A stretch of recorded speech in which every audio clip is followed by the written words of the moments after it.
Alors que le président Cyril Ramaphosa a indiqué qu'il envisagerait de rendre la vaccination obligatoire, le gouvernement a tenté d'expliquer que ce système n'obligerait pas les Sud-Africains à se faire vacciner contre leur gré.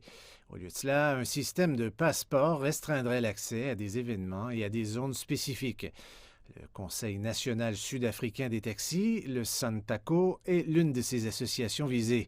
Environ 16 millions de Sud-Africains utilisent des taxis pour se déplacer quotidiennement.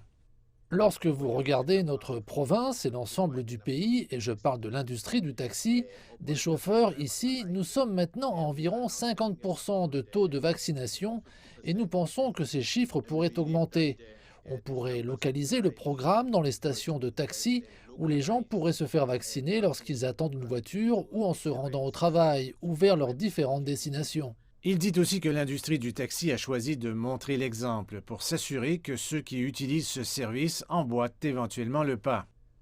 Par exemple, dans l'industrie du taxi, une partie de ce que nous avons fait, nous avons dit à nos dirigeants à l'échelle du pays, dans les provinces, les régions, les associations locales, qu'il fallait montrer des exemples de l'impact positif de la vaccination. C'est ce que vous voyez dans la plupart des provinces. Dans les provinces, la plupart de nos dirigeants ont été vaccinés.